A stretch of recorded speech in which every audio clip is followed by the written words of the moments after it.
All right, for day 2, much shorter than for day 1. We really only have 2 things to talk about.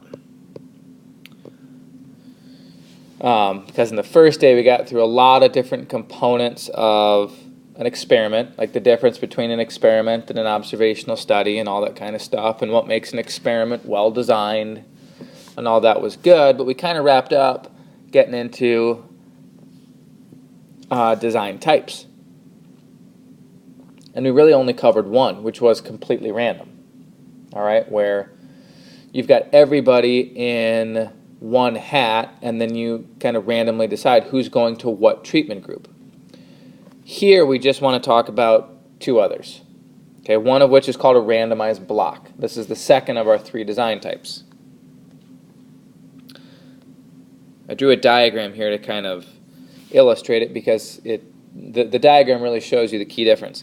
If you were to choose a randomized block design type, it means you've got something. I'm going to make sure you can stay here and read the context. You've got something in the problem that makes you think, it's leading to like some possible subgroups, and I'm not really sure I want to compare the results between those groups. Okay, just because it could be kind of like apples and oranges. All right, in this baking example, and certainly feel free to pause and read through the context thoroughly if you need to.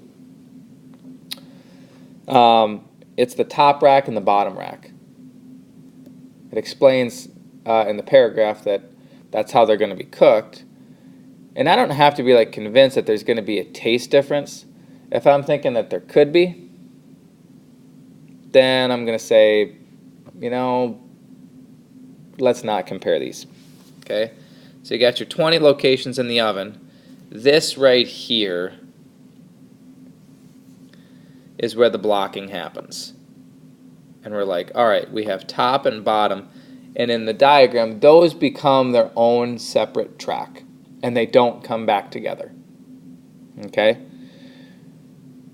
Notice it happened before the random assignment. If you choose to block, it happens right away. You basically declare, these are my blocks. I have 1 block for top rack, 1 block for bottom. Now we have the 2 different recipes, and I'll randomly assign 5 to each spot in the oven. Then we can do the taste between recipe A and recipe B. And then I'll do the same for the bottom. But notice at the end where we compare the taste, the 2 tracks don't come back together, because I'm going to leave those results separate. You're always going to have kind of like 2 separate comparisons if you did a block design.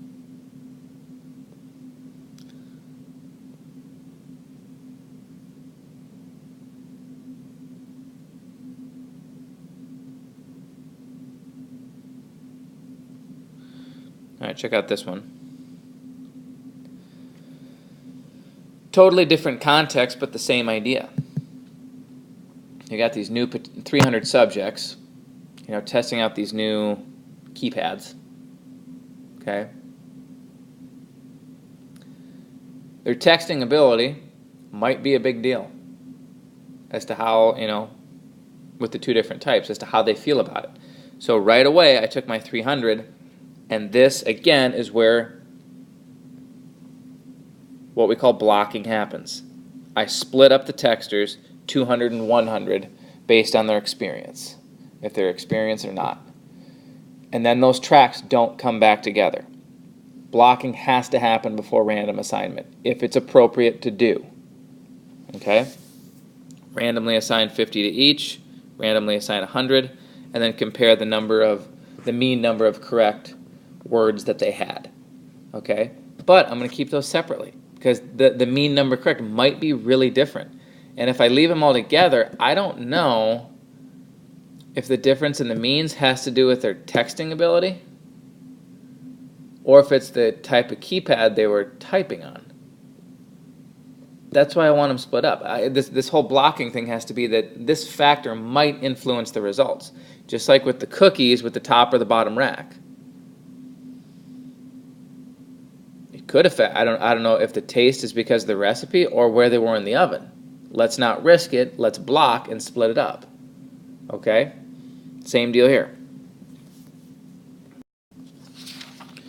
Here is number 3. Okay? What we call matched pairs.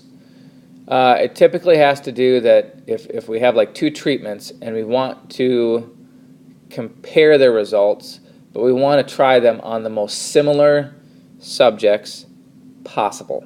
Okay? So we pair them together, not randomly at all. We'd pair subjects together so that they're with the most similar subject we could possibly find. I would actually amend this. It says sometimes a pair consists of a single unit or a single person that gets both treatments. I'm not going to cross out sometimes. But I would say this. Not all the time, but most of the time that's what a matched pairs look like. Okay?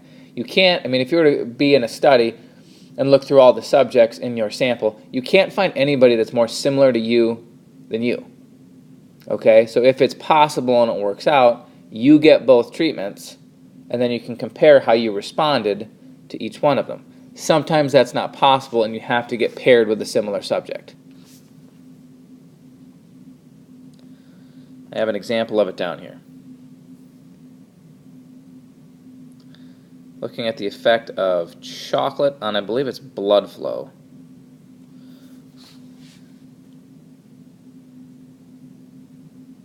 A sample of 17.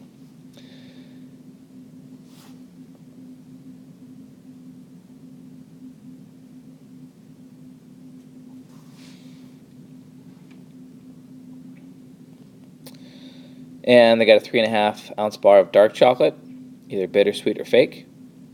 They didn't know which one it was, right? And it essentially has a placebo with it that they got. But each of the volunteers got both. And then the effect on their blood flow was measured. Okay?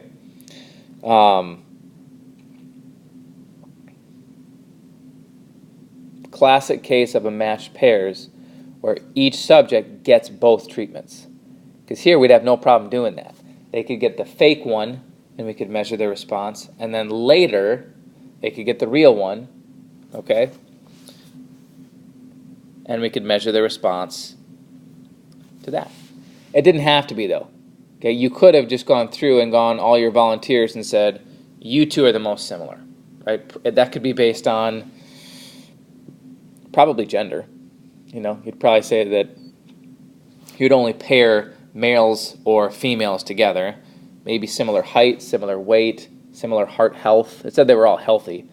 That would be trickier to do, which is why this would be preferred, that we could give every subject both treatments, but with random assignment, this is big in a matched pairs. If it is the case where each individual is going to get both, you need to randomly choose the order. Okay, there were 17 of them. We should do hat theory, right? And we would put all their names in a hat and then randomly select 9. Right? I can't split it 50-50, so I got to split it up 9 and 8. Those 9 will get the real chocolate first, and then the 8 that were left in the hat, they will get the placebo first. Right? And then obviously they would switch for the second time around. But that's important to do. You got to randomly assign the order. Now you have all 3. Completely random, which you saw on day 1, randomized block, and a matched pairs. Those are the 3 design types that you need to know.